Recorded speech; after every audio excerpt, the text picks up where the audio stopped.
Bereits 1877 wird durch Friedrich Klopfleisch, einen Angehörigen der Jenaer Universität, der Fürstengrabhügel von Leubingen ausgegraben. Es handelt sich bis heute um eines der wichtigsten Gräber, nicht nur der Frühbronzezeit, sondern der Bronzezeit Europas überhaupt. Das liegt zum einen an dem großen Hügel, etwa 48 Meter Durchmesser und 8 Meter Höhe. Zum anderen liegt es aber natürlich an den reichen Grabbeigaben und an der vergleichsweise guten Dokumentation durch Friedrich Klopfleisch in der damaligen Zeit. Was hat er gefunden oder was glaubte er gefunden zu haben? Zuallererst einen Mann, der auf dem Rücken lag und angeblich, so glaubt er, ein Kind, das darüber lag. Dafür hatte er aber nur einen Knochen als Nachweis und das Kind hat er später dazu konstruiert, aus sicherlich Ideen, die er hatte von Totenfolge, etwa im Vorderen Orient.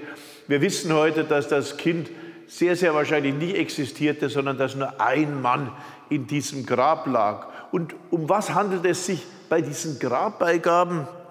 Es handelt sich hier um 3 Dolche, einen Stabdolch, 2 Beile sowie Werkzeuge, aber auch Steingeräte. Und diese Werkzeuge zeigen uns schon, ist es wesentlich mehr als für die Ausstattung eines einzelnen Menschen nötig ist. Man nennt das eine Überausstattung. Am rätselhaftesten sind die Steingeräte, vergleichsweise einfach aufzuklären. Dieser kissenförmige Stein, die heißen auch in England Cushion Stone, Kissenstein, und die dienen der Metallbearbeitung. Der Fürst, denn ein solcher liegt in diesem Grab, inszeniert sich also als jemand, der das neue Metall, die Bronze, formen und bearbeiten konnte, aber auch sicherlich Gold bearbeiten konnte. Und das Allerrätselhafteste ist allerdings dieses große Steingerät, das durchlocht ist.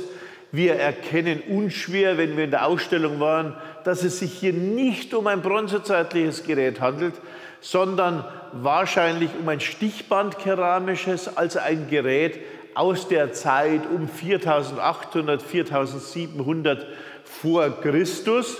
Ein Gerät also, das schon weit über 2000 Jahre alt war, als es dort in das Grab von Leubingen kam. Da kann man nun überlegen, warum nimmt man eigentlich so ein Gerät mit? Meine Hypothese ist aus Legitimitätsgründen. Und warum Legitimität? Weil der Leubinger Fürst der Erste ist, der sich aus der Gemeinschaft der Krieger, der Gemeinschaft der Führenden erhebt.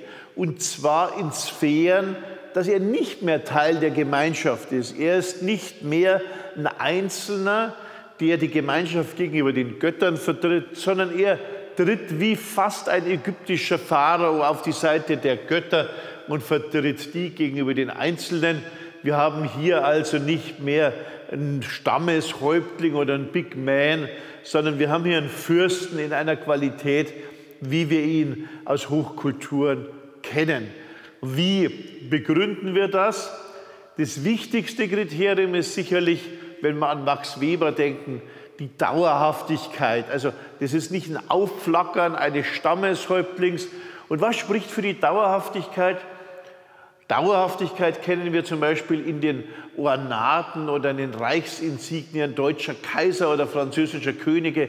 Dort rekonstruiert und konstruiert man sich Würde aus Symbolen, die, um mit Max Weber zu sprechen, das Charisma sozusagen in Dinge verlagern. Denn nicht jeder Fürst hat ja von sich aus Charisma. Wenn Sie also einen englischen Königssohn oder eine Königstochter sehen, die heiratet, dann haben Sie eine Kutsche, ein unglaubliches Brimborium, lange Schleppen am Hochzeitskleid, Sie haben Wachen und so weiter. Und der Rahmen sozusagen bildet automatisch schon die Würde und die Zeichen der Macht, ohne dass Sie die Menschen dahinter kennen. Das ist die Konstruktion von Charisma. Und genau das findet im Fürstengrab von Leubingen statt, denn hier haben wir 2 goldene Nadeln, die sicherlich Kleider zusammenhielten, einen ganz massiven, mehrere 100 Gramm schweren goldenen Armring und 2 Lockenringe. Und diese Glockenringe sind seit der Vorgängerkultur die Zeichen der Fürsten, die Zeichen der Führenden. Aber da kommt eben nun einiges dazu. Und das wäre gar nicht so spannend, wenn nicht in einem anderen Grab, das nicht weit benachbart ist, das 1827, 26 vor Christus datiert, Leubingen hier datiert 1940 vor Christus, wenn nicht in diesem anderen Grab auch genau dieser gleiche Ornat wäre. Das heißt, von 1940, das ist ein dendrochronologisches Datum, das wir aus Leubingen haben, bis 1828, 27 nach Helmsdorf, bis dorthin reicht dieser Ornat, der ist vollkommen identisch und wir haben natürlich nur diese zwei Fürstengräber, die zeigen aber schon eine gewisse Longue Durée, aber wir können davon ausgehen, dass es natürlich eine lange Kette dieser Gräber gab, die entweder zerstört sind, wie uns der Bornhöck zeigt, oder überhaupt noch nicht entdeckt sind. Das heißt, man konstruiert sich Legitimität und dazu passt fantastisch dieses große Steingerät, das durchbohrte, das 2000 Jahre älter ist. Dieses Steingerät ist natürlich viel zu groß. Wenn man es findet, denkt man, es ist eine Axt. In Wirklichkeit ist es ein Spaltkeil, um große Bäume zu teilen.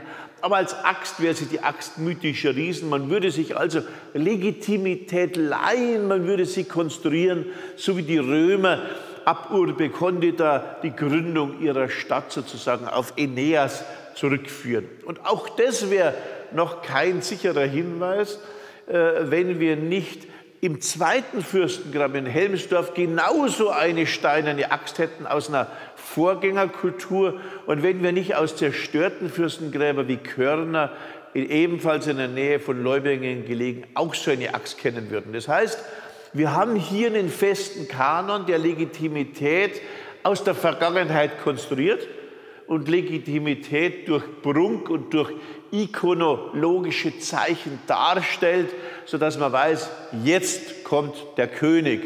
Und das ist natürlich ein ganz starkes Zeichen, das uns zeigt, dass wir es hier mit besonderen Personen zu tun haben. Dazu kommt natürlich die Fähigkeit und die Erlaubnis, Waffen in dem Grab zu haben.